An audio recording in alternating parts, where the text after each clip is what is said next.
Hola, buenas, profe Manuel. Hoy día le vengo a explicar mi infografía de la base de datos estructurada y no estructurada. Empezando ahora la base de datos estructurada, su formato es organizado en tablas y, y estas tienen filas y columnas. Su estructura es rígida y predefinida.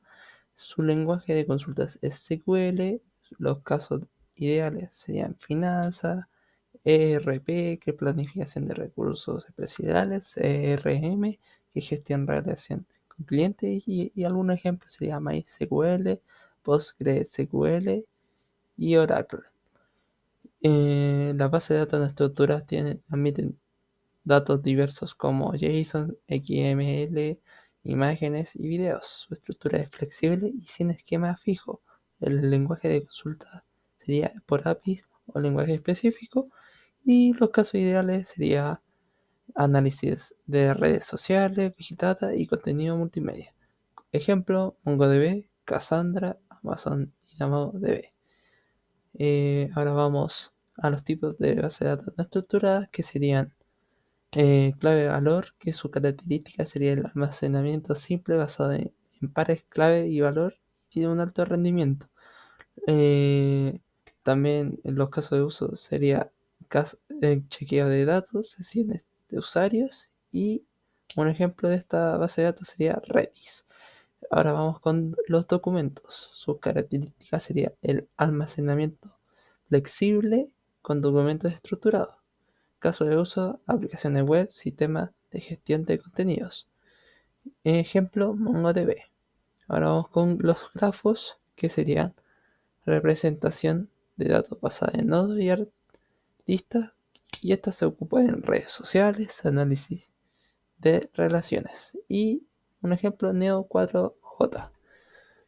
Hablando de MongoDB y base de datos documentales, ¿qué son las bases de datos documentales? Son las bases de datos que almacenan información en documentos como archivos JSON o eso, permitiendo una gran flexibilidad y adaptabilidad.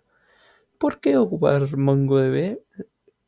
Gracias a su flexibilidad, escalabilidad y alta disponibilidad y consultas potentes.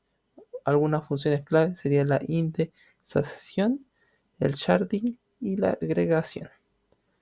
Aquí un pequeño esquema: cómo transformar una base de datos estructurada a una no estructurada, que sería primero conocer un poco de ambas, sus características, como dice aquí, y después seguimos con los pasos, que sería definir el propósito, la transformación, extraer los datos estructurados y elegir el formato para la base de datos no estructurada.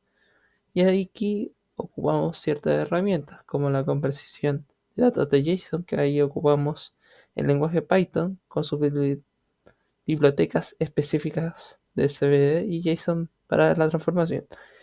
Y carga de datos en la base de datos no estructurada, que en este caso es MongoDB, que se ocuparía Mongo Import.